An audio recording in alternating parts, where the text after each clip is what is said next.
Okay, we took our time, maybe 15, 20 minutes, but now you see how it is. You can see it appears to be going uphill, going from here over, which it should because you want to go downhill to flow. And if we look up here,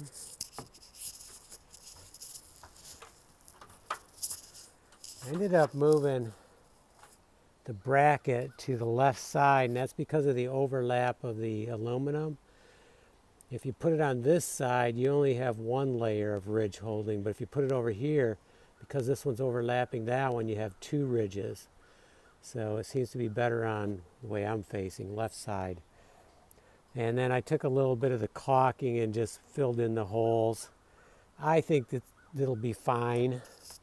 I can keep an eye on it. I also moved this one. I also turned these up. These are adjustable. That's pretty nice. So I was able to pull this one up,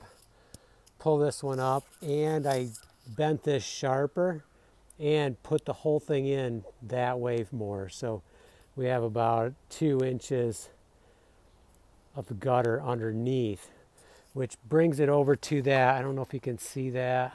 Let's see, yeah, right in here, there's a piece of aluminum coming down. So this is now tight against that.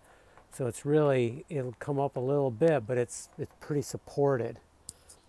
After the winter, it was actually down below that thing, which means, gosh, it was like 4 or 5 inches lower. It was caught underneath, so that's how bad the snow had pulled it down.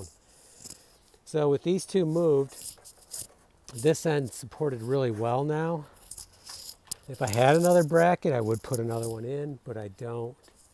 And then there's 2 brackets over there. They're not ideally placed, kind of in the middle, but we got the downspout there, so that's giving it support.